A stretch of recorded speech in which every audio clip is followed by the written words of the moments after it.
I am not outing Piolo. Ito ang pinanindigan ni Bibi Gandang Hari kaugnay ng pagkukwento niya tungkol sa namamagitan sa kanila ni Rostom Padilla at Piolo Pascual sa San Francisco, California noong 2001. Si Rostom, isang leading man sa pelikula noong 90s, ay ang dating katauhan ni Bibi Gandang Hari bago siya naging trans woman.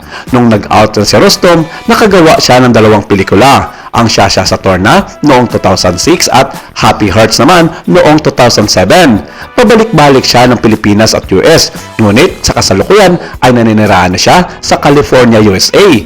Si Piolo naman ay isang leading man sa pelikula at telebisyon na di hamak ay mas malayo ang narating ng karir hanggang sa kasalukuyan. Nakilala siya ng gusto noon sa seryeng Esperanza sa taong 1998 na pinagbibidahan ni Judy Ann Santos at nagtuloy-tuloy na maging A-lister star nitong 2000. Bagamat maraming property si Piolo Pascual sa US, dito na siya sa Pilipinas at piniling manirahan.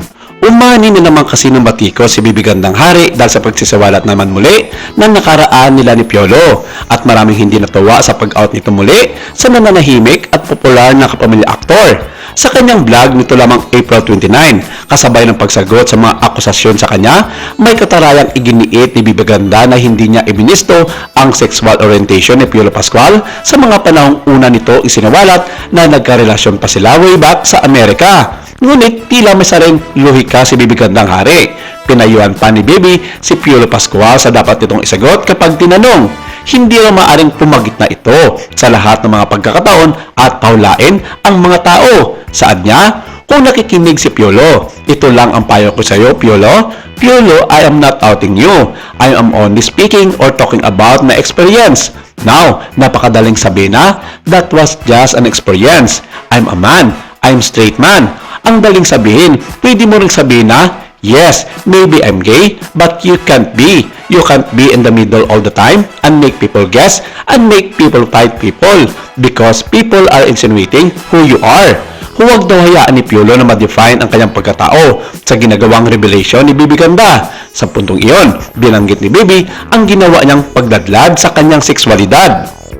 Noong kilala pa siyang si Rostom Padilla ay kinakwestiyon na ang kanyang sexualidad hanggang umamin si Rostom na I am gay na maging housemate sa Pinoy Big Brother Celebrity Edition ng ABS-CBN noong 2006. Pagkalipas ng 3 taon noong 2009, ipinakilala ni Rostom ang kanyang bagong katauhan bilang trans woman na si Bibi Gandang Hari. Kasabay nito ang kanyang deklarasyong Rostom is dead. Pagtatanggol pa ni Bibi Gandang Hari sa sarili, huwag siyang sisihin sa isyong pag-out ng ibang tao. Galit na galit siya dahil mga gay pa raw ang nababatiko sa kanya na tila nakakahiyang maging gay. Tila wala namang pangunawa si Bibi na maging sahanay ng kapwa gay, may pinipiling panahon para maglantad o kung naisin, huwag maglantad kailanman. Hindi basta nangangulugang ikinahihiya nila ito, kundi maraming isanalang-alang ang dynamic at history ng pamilya, ang mga patakaran sa pinagtatrabahuan, ang maaring epekto sa pililing career path at ang kakalabaning current conventions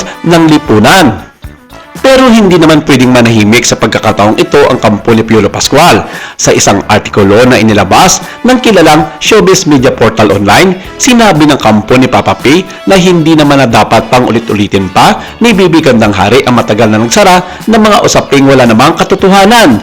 Hindi maintindihan ng kampo ni Piolo kung bakit paulit-ulit itong ginagawa ni Bibi Ganda ang batikusin ang kanyang pagkatao, gayong hindi naman niya ito pinapakailaman ang kanyang buhay. Dagdag pa ng kampo na kung ano man ang dapat palabasin ni Bibi Ganda sa publiko, maglabas di umano siya ng mga ebidensya at patunay na totoo ang kanyang mga isinisiwalat sa publiko. Dahil kung hindi naman raw nagagawa nito, maaaring kahihiyan lamang ang magiging kalalabasan ni Bibi Gandang Hari sa mata ng bawat Pilipino na sumusubaybay sa lahat ng galaw ng mga bituin sa Pilipinas. Patunay na konserbatibo pa rin ang mga Pilipino pagdating sa usaping ito kumpara sa ikinakatwiran ni Bibi Ganda na ini-encourage ang pag-out sa Amerika kung saan siya nakatira na ngayon.